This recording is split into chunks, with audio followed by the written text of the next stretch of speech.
স্বাধীনতা দিবস উপলক্ষে উজিরপুরে ম্যারাথন দৌড় আয়োজন। উজিরপুর প্রতিনিধি হিমেলের ভিডিওচিত্র দেখুন বিস্তারিত। ২৬শে মার্চ মহান স্বাধীনতা দিবস, বাঙালি জাতির গৌরব ও আত্মত্যাগের এক অবিস্মরণীয় দিন। এই দিনকে ঘিরে সারা দেশের মতো উজিরপুর উপজেলায়ও আয়োজন করা হয় নানা কর্মসূচি। উজিরপুর উপজেলা প্রশাসনের উদ্যোগে অনুষ্ঠিত হয় এক ব্যতিক্রমধর্মী ম্যারাথন দৌড় ও দৌড় প্রতিযোগিতা। এতে অংশ নেয় বিভিন্ন বয়সী তরুণ তরুণী সহ স্থানীয় জনগণ। এই আয়োজনের মূল লক্ষ্য ছিল তরুণ প্রজন্মের মাঝে মুক্তিযুদ্ধের চেতনা ছড়িয়ে দেওয়া এবং তাদেরকে স্বাস্থ্যকর জীবনধারায় উদ্বুদ্ধ করা।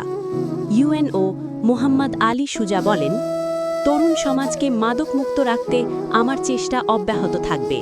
খেলাধুলা ও এমন আয়োজন তরুণদের সঠিক পথে রাখতে গুরুত্বপূর্ণ ভূমিকা রাখে। প্রতিযোগিতা শেষে বিজয়ীদের মাঝে পুরস্কার বিতরণ করা হয়।